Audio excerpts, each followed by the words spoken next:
안녕하세요. 연금닥터 김영택입니다. 오늘은 새 정부의 뜨거운 감자 기초연금에 대해서 이야기해 보려고 합니다.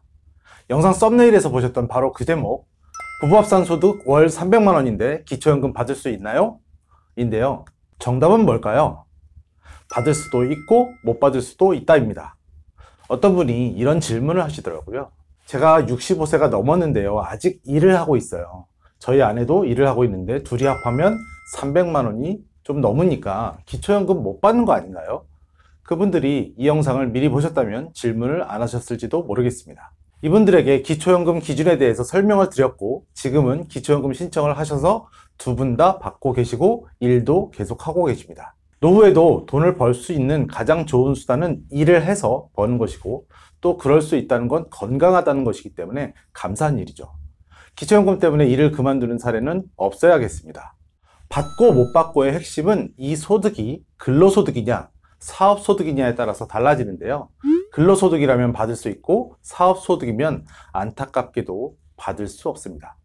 재산이 빵원이라고 가정하면 단독가구 기준으로 근로소득 360만원, 부부가구 기준으로는 514만원까지 기초연금 수급이 가능합니다.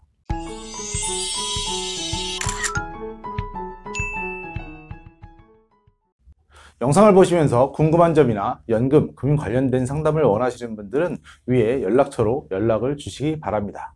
자, 기초연금을 타기 위해서는 기초연금 지급의 기준이 되는 조건인 소득인정액을 주목해 보실 필요가 있습니다. 이 기준에 따라 받을 수 있냐 없냐가 갈리기 때문인데요.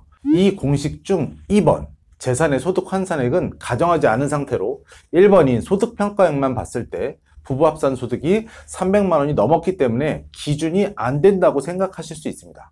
그런데 소득평가의 공식을 보시면요, 근로소득과 기타소득 이렇게 두 가지로 구분이 되어 있습니다. 여기서 말하는 근로소득은 말 그대로 근로자의 경우에 해당이 되는 거고요. 기타소득은 사업소득, 재산소득, 공적이전소득, 무료임차소득이라고 작은 글씨로 표시되어 있습니다. 그럼 먼저 근로소득을 보면 이 근로소득은 기본적으로 기본공제액 103만원을 무조건 공제합니다. 그리고 여기에다가 또 30%를 추가로 공제해 줍니다. 기본 공제를 해주고도 여기다 이 금액의 70%만 인정하겠다 이 말입니다. 질문하셨던 분의 경우 두 분 다 근로소득이었기 때문에 본인 소득 150만원과 아내의 소득 150만원을 합해서 300만원인데 이를 계산해보면 부부의 소득평가액은 137만 9천원입니다. 따라서 부부합산 소득 기준인 288만원 안에 들어옵니다. 따라서 소득평가액의 기준으로만 봤을 때 기초연금 수급 기준에 들어올 수 있었던 것이죠. 이 부부의 경우엔 재산의 소득 환산액까지 더했을 때도 기준 안에 들어와서 기초연금을 받으실 수 있었습니다. 300만원 근로소득이 있어도 138만원으로만 소득으로 잡겠다는 게 바로 이 제도의 취지입니다. 이렇게 근로소득은 많이 우대를 해드리지만요, 다른 소득은 우대가 없습니다. 영상 초반에서 말씀드렸다시피 재산이 빵원이라고 가정하면 단독가구 기준으로 근로소득 360만원, 부부가구 기준으로는 514만원까지 기초연금 수급이 가능합니다. 이분들의 소득이 기타소득이었다면 어떻게 될지 알아보겠습니다. 기타소득, 즉 사업소득이라고 생각하시면 되고요. 기타소득에 포함되는 소득은 사업소득, 재산소득, 공적이전소득, 무료임차소득이 속하는데요. 여기서 말하는 사업소득에는 사업자 등록을 해서 생기는 소득도 있지만 흔히 3.3% 공제 후 받는 프리랜서의 소득 또한 사업소득으로 분류가 됩니다. 또한 주택이나 상가 등 갖고 계시는 부동산에 대한 임대소득 또한 사업소득에 포함이 됩니다. 그런데 임대소득은 매출 전체를 다 잡는 것은 아니고요. 비용을 공제해주고 남은 순이익만 사업소득에 잡히게 됩니다. 상담을 하셨던 부부가 자영업을 하시면서 부부합산 300만원의 소득이 있었다면 288만원의 초과분 딱 12만원 때문에 기초연금 기준에는 탈락한다라는 이야기입니다.